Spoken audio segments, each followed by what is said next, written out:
guys, welcome back to Between Sessions. My name is Eboni Harris. And I'm Elisa Bokeen, and we are two brown chicks changing the face of therapy on both sides of the couch.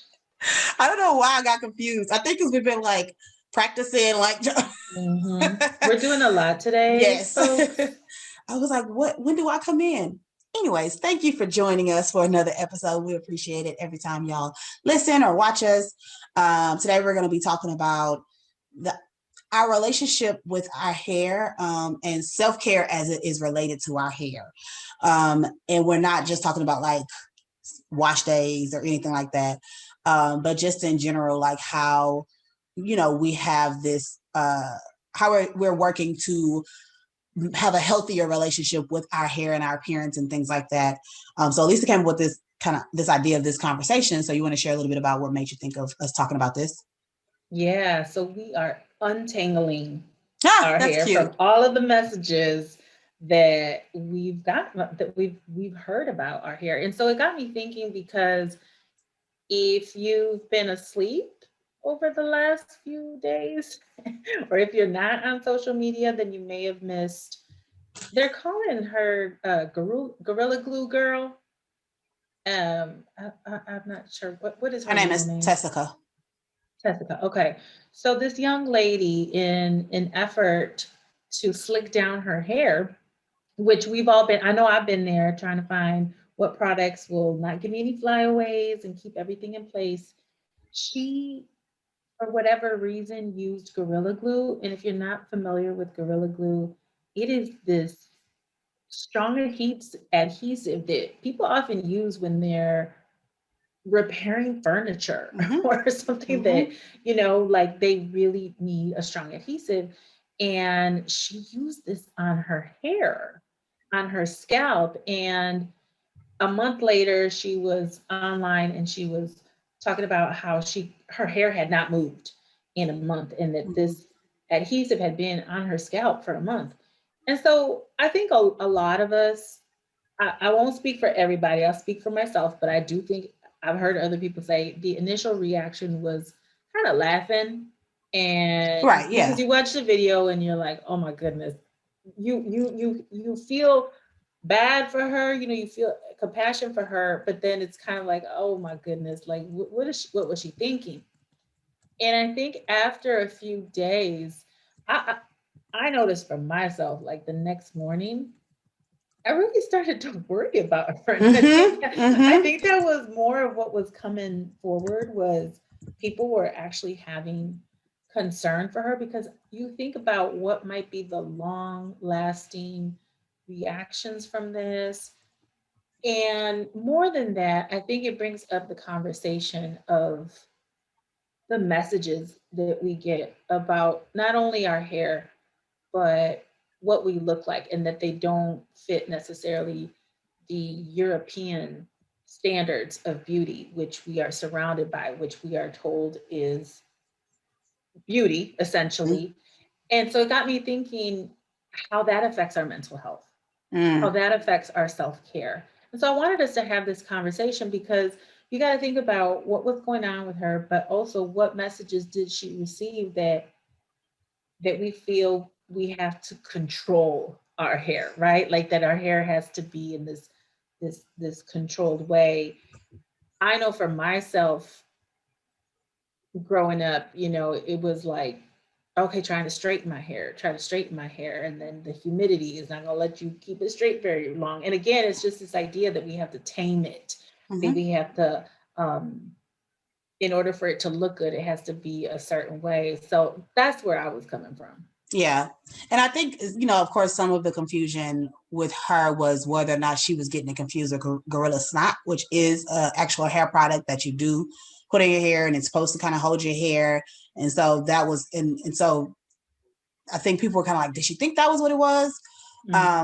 But then, like you said, with that, it's like the initial was like, oh my God. And then you could see a lot of people are like concerned, like people, I've seen so many people trying to give her advice, trying to find like, did you try this? Have you done, and just are very invested in like what's happening, because although it is one of those things where it's kind of like, how did that happen? I think to your point, it does kind of feel like what are we willing to do to look put together? You know, what are we willing to do to make sure that we have our look? And so to not necessarily, whether she thought it was Gorilla Snot or whether she just was like, well, this is that adhesive, this should work well, you know, because it's glue and we have hair glue and all of that. It's kind of like have we done things to, and that's what I'm thinking about, even to the point of like, obviously, not obviously, everybody does it, but I was relaxed, obviously. I don't know why I keep saying that. From the age of like 6 until 3 years ago. I was relaxed, maybe 4 years ago. And so, but that's just what you do. You want it straight, you want it long. I always want a hair down my back, you know, which never got. I've had, and I mean, y'all have seen me on here. My hair changes every week. I had a different hairstyle last week. I probably have a different one next week.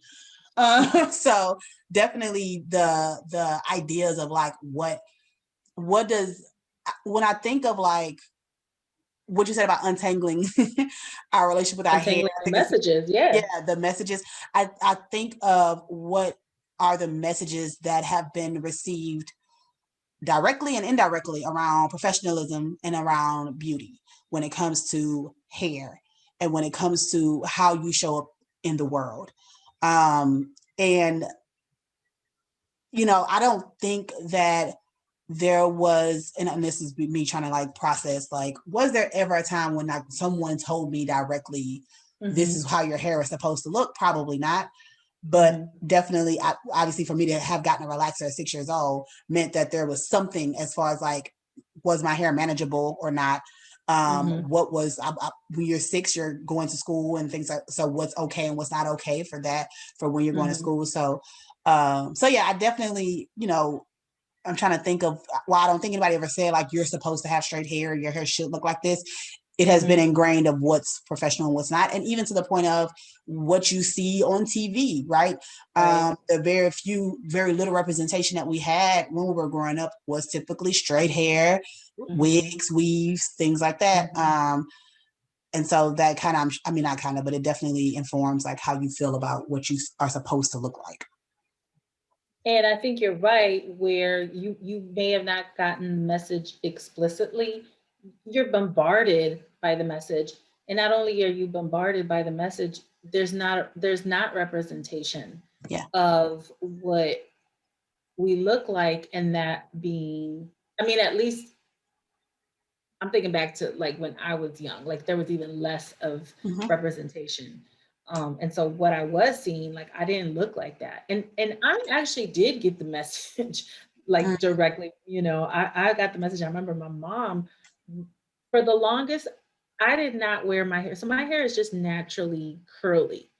And growing up, I think my mom has that same hair, but I've never seen it in that condition because she never had it very long. And when she did, she would straighten it.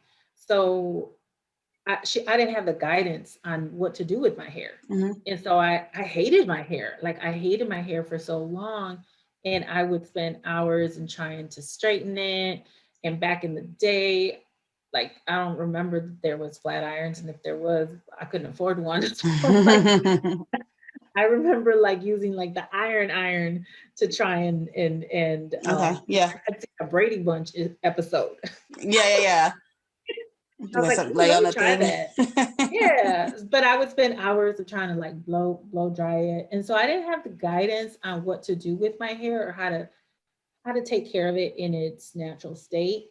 I didn't know what products to use, and so I spent so many years. I would say up until about maybe 5 years ago. So very similar to you. It wasn't until recent that I was like, I'm gonna just embrace my hair as it is because it's so time consuming and I'm damaging my hair, right? Like I'm damaging, I've done the keratin treatments to straighten it and all of that other stuff.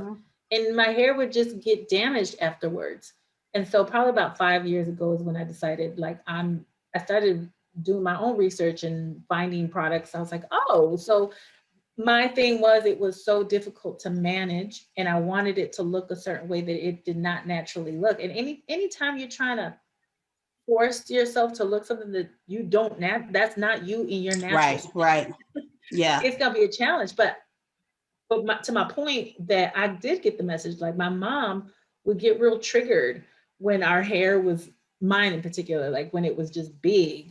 Mm, And she would say, put that hair like in a ponytail or something. And I don't know what her stuff was around it. And yeah.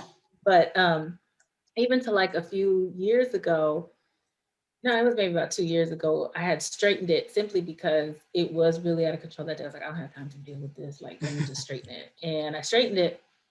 And I was triggered because she said, "Oh, you look so pretty like that. You look Mm, so pretty like that. Your hair looks pretty like that." And I will notice that a lot of times it depends, but sometimes what I will get is that message from other, I would say from other like Latinx people. I'll get like, "Oh, your hair looks real pretty like that." when it's Right. straight. And yeah, and usually it's like mestizo Latinx or white Latinx. I might get that more mestizo or indigenous Latinx, where if it's black, yeah, like I'll get the feedback from them that oh, your hair looks good like that, right? Mm-hmm, Whereas maybe I might get different feedback from a black person. They'll be like, "Oh, I love your hair and the curl and that, what have you." mm-hmm. So it's interesting the feedback that you get, but again, just I remember my mom telling me that day, and I was so triggered. I was like, "This is not my natural hair." Yeah. But we have so much stuff. And she's like, "I know, but it looks good like that. You look Mm, younger." I'm like, "Ma, you mm. really." You're really pushing But it. she's so colonized in Yeah. how she thinks about it, and she's so conditioned. And so she thinks she's doing a great thing She's here. helping you. Complimenting me. And she probably, she was just complimenting me, but because my own stuff of working through, Mm-hmm. it's like, oh, so you like me when I'm not in my natural state. It's funny that you said probably 5 years ago, and like I said, I went completely natural. Like as far as like the big chop 3 years ago, but I was already like had a year of like just flat irons instead of like having my hair naturally out. Mm-hmm. And I was thinking about the first time I saw you on social media with your headshot that you used to have, the long straight hair. And Mm-hmm. even my headshots that I still use just because I haven't taken any more pictures, but that was, and I was thinking about like professionally, I wonder if that, I mean, it wasn't even a thought of like, this is a professional look. Cause at that point I wasn't natural. Like I did have a Mm-hmm. relaxer, but now I rarely ever have my hair straight. It's either this or some type of crochet, which is probably curly or twist or whatever. But I'm thinking about like, obviously you've taken pictures since then. And so you always have like your curly hair now, and we're Yeah. taking pictures coming up soon, and I'll have my hair out. So just thinking about like, even that, like going into like the professional field, the idea of like, Mm-hmm. what does a professional therapist, which again, that's something we're always talking about, but what does that look like? Or in any field when you're going in, I know people that have natural hair, but will always straighten their hair for job interviews. Right. So it's just this like idea of like, what is professional, what is normal, what is okay when it comes to how you show up in the world.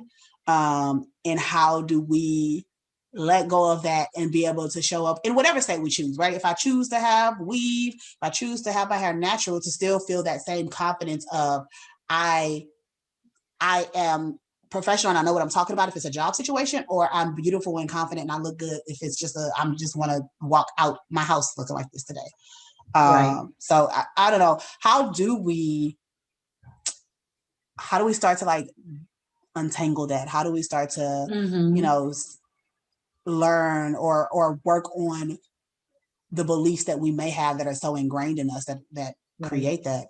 I think the first step is we have to even be aware that this is part of what is motivating us. And that's not to say you can't straighten your hair. If you do, like, no, because we are just a product of the messages and the messaging that we have received our whole lives. But Mm-hmm, I do think it's important for us to be aware that a big part of what is motivating is often that it's the messages that we've received about what is good hair, mm-hmm, right? Like mm-hmm, what are the optimal facial features, mm-hmm, that sort of thing, where I keep going back to, I remember I'm a huge fan of Amel Larue. And I remember, believe it was it her first, second album, but there was a song on there. I don't know if you if you recall it or if you heard it, it's called I and I. Mhm. And I remember when I heard that song, I was like, yes, like I could so relate to this. This is how I felt as a child. So she talks about in there, you know, being a little girl and looking in magazines, and she couldn't find anybody that looked like her, Mhm. and just speaking to that. And I can so relate to that feeling of growing up, and even in the predominantly white school that I was at, like people didn't look like me, right? And Mhm. the Mhm. boys were going after. They weren't the girls looking like. So even the boys, you know, that were from my own community, they weren't looking for the girls that looked like me or Mm. that looked like them, you know, Yeah. or that looked Yeah. like their mothers. You know, they were looking for, again, the girls that fit that standard of European type of facial features. So it's really hard not to internalize that. Right. It's so hard to not internalize that. And it took me, I think, a really long time to even have the bandwidth, I won't say bandwidth, to even have the awareness Mhm. to question it. To be like, Mhm. you know what, that's BS. Right. Right. Because so much of what we do is just what we do, right? And Right. we're not always aware of why and how and what's causing or what's You went out. creating. Okay. Didn't tell you went out. I don't know what that is. We'll That's figure it so out. weird. So I was just saying, you don't always have the awareness of like why we do things, where did it come from, who's influencing us, and things like that. So, like you said, I think that awareness, and then after you are aware, that questioning of it. Because I'm thinking about before I went natural. I don't know if I said I would never go natural, because I'm a person I'm very aware of my words. And I try not to ever say never about anything. Mm, But I was very much like, I don't know if that's for me. I wasn't yeah. necessarily interested in going natural. For a few reasons. The biggest one was I see how much work it takes to be natural, and I just Right. washing my hair and flat ironing it and wrapping it every day is a little bit easier just in real life. It just is. And that's before I even knew what my curl pattern was. But now that I know what my curl pattern is, it definitely is a little bit easier just to have straight hair. That was number one. But then the other part was just, this is just what I do. Like, I know what I look like. Again, I didn't know what my curl pattern looked like. I didn't know what it was going to be like. I wasn't sure. And then when I decided to do it, well, a few factors influenced me, but one of the biggest ones was me, one, just wanted to be like, well, let me just see what it looks like, or let me just see what this is about. And then I also have two nieces who have never had a relaxer, but they also at that time hadn't worn their hair really like in their curly. It was always like slicked into some type of style, even though they were natural, it was still like it had to be slicked, it had to be put together. It had to, and there was discussions about, I'm trying to think of the word that was used, but basically what looks good and what doesn't. And so those two things kind of were some of the catalysts that was like, okay, well, just see how you feel. And I was not a fan of it. So it's, and I've said this before, like, I don't think there's anything wrong. There are plenty of people that go natural, then go back to relaxer or just keep their hair straight or whatever the case may be. But I think it's that, like, if you once you become You went out. aware, then you can start You to kind of went. question, like, why am I sticking to this? Why do I feel like I have to do this? What can I do to kind of like make sure that I'm making this decision for myself? And that's, I think, what more of what I wanted to do. I wanted to like go natural. And if I decided like, nope, I don't like it, then I could go back. But I made that decision. It wasn't made for me. And so for the first 30 however many years of my life, that decision was made for me. And so I think that's a big part, is like, once you become aware, then really dive deep into why are you doing this, and what's keeping you repeating the same cycle, as opposed to like, Right. what would it look like to do something different? And I think also being aware and maybe thinking about, why am I so comfortable? Why am I so uncomfortable in my natural state? You know, Mm, it's not just hair, right? Like, so even women with aging, you mm-hmm. know, I'm about to be 45 in a couple of months. And and I was like, oh, so as much as I am aware and I'm like, Mm-hmm. women getting older, and I feel so much more empowered. and I wouldn't go back to my 20s even if I could. Um, and I'm still, again, not unaffected by the Right. messaging. Mm-hmm. Like, Mm-hmm. oh, so my skin could use a little smoothing over here. Like, Mm-hmm. whether or not I give into that, that's another story. But even doing my work, even staying aware, even knowing that this is a thing, I'm still not exempt from feeling the pressure at different times. Yes. So I'm not exempt from the pressure of being able to, or rather, I'm not exempt from the pressure of the messages. You're not enough. You're not good enough. Right. You're doing it wrong. Mm-hmm. And Mm-hmm. we don't want to. We want to be loved. We want to be accepted. We want to be all of those things. So I think in particular for Black and Brown women, it's much more difficult. I won't say, okay, let me take a step back. I would say for Black and Brown women, there's a lot more for us to overcome Yes. unlearning than for women that are not. Which is why, it's always interesting, that whole argument about why we hype up Black and brown girls, or just in general people, like, and it's because when you don't see it, we have to Mm-hmm. figure out how to accept it and love it ourselves. Right. And it is helpful when you have people also celebrating it, right? Because yes, it should be internal. We need to figure out, how do I accept myself? And I think that's the next thing. Like, as you're questioning it, no matter what state you're in, how do I accept and love on me in every state? But then, yes, it definitely is like, you want to make sure that we are, I mean, it's helpful when you hear it from outside as well, right? It's helpful when somebody says, like, I really like your hair when it's curly and big and all, like, because it's definitely been days where I've walked out the house and been like, oh, okay, I guess this is how I'm leaving the house. This is what my hair look like. And then somebody else comes like, I love it. It's so big. And Right. I'm like, oh, okay, because I wasn't feeling, so it is helpful. And again, the goal always is to have that internal self-love, right? The goal always is to continue to work on yourself, and knowing that you're worthy no matter what anybody says to you.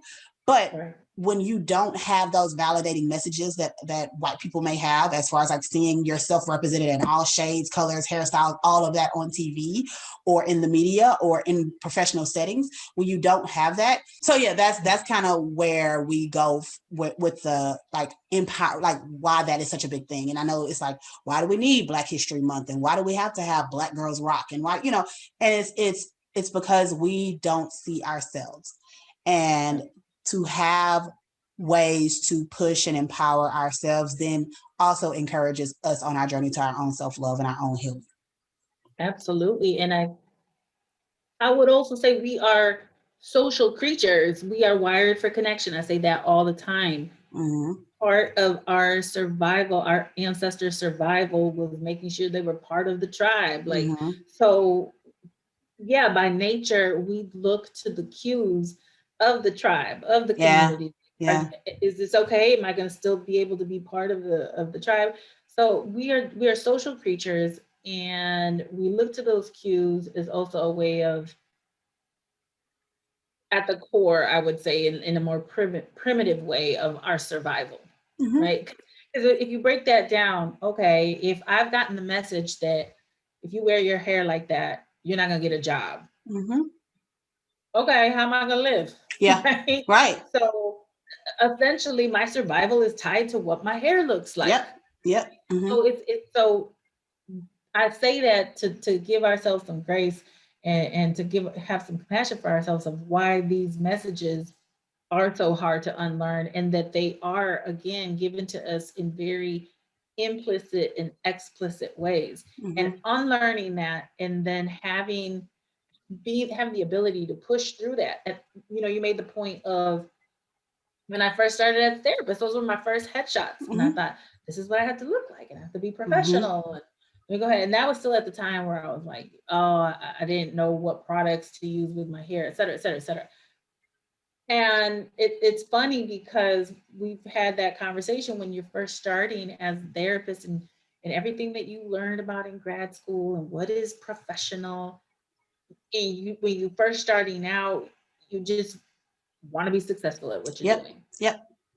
And it takes a while and it takes work to get to the point, like Mm-mm. that we talked about. Went out. Can you hear me now? Mm-hmm. It takes a while and it takes some work to be able to get to the point where we are as comfortable as we are, at Mm-hmm. this point. Yeah. And this is who we are. And we are still professional and Mm-hmm. experts, Mm-hmm. like And helping a lot of people. that's right. That's Mm-hmm. right. So yeah, I again, my heart goes out to her, and not just to her, to all of the women and the girls who received messages and that we've done things that are damaging, that are Mm-hmm. harmful to ourselves simply because we want to be accepted, we want to be loved, we want to be valued. Right. And I think we all probably have some story in our history of something that we did. Is like, what were you thinking? It just so happens that this young lady has done it in a very public way, Yeah. and I definitely hope that she is okay after all of this is said and done. Yeah. It's hard not to like be compassionate toward her and to not, because again, does it feel extreme? Definitely, but we've all done something, right? And this conversation can go into colorism. This conversation can go Mm-hmm. into body image. Like all of these things that women or people in general deal with. But then when you are a Black or brown person, it's like added to it, right? Um, it's another layer to it just because of the way that we've You're been out. treated and You're the way out. that. Okay, let me know if you can Now, hear me. now. Okay. The way that we've been treated, the way that society has deemed us as what's acceptable, what type is acceptable, what type of hair, what type of skin color, what type of body is acceptable, what is not.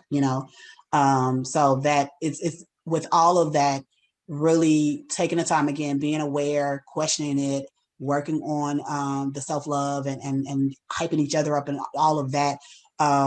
So that you can start to understand, like, however I present myself to the world is good enough, however I am is good enough. And to Elisa's point, both of us have kind of went through that journey. And I know I've talked about that a lot on here, like the moving more into being more authentic of who I am and how that has truly, one, created less stress for me, but two, increased my practice and increased how many people I get to help and all of that. So I think that's extremely important, to continuously work on. And like Elisa said earlier, it's still an ongoing thing. It's not all right, I'm authentic every single day. Like, no, like today I was like, literally, Elisa's like, I think we should do an episode about hair. And I'm like, why? Why are we doing what's the day of all day? So it's still an ongoing thing. It's not something that's like you perfect, right? And again, just like every other type of self-care, everything is practice, right? Healing is Right. practice. It's ongoing work.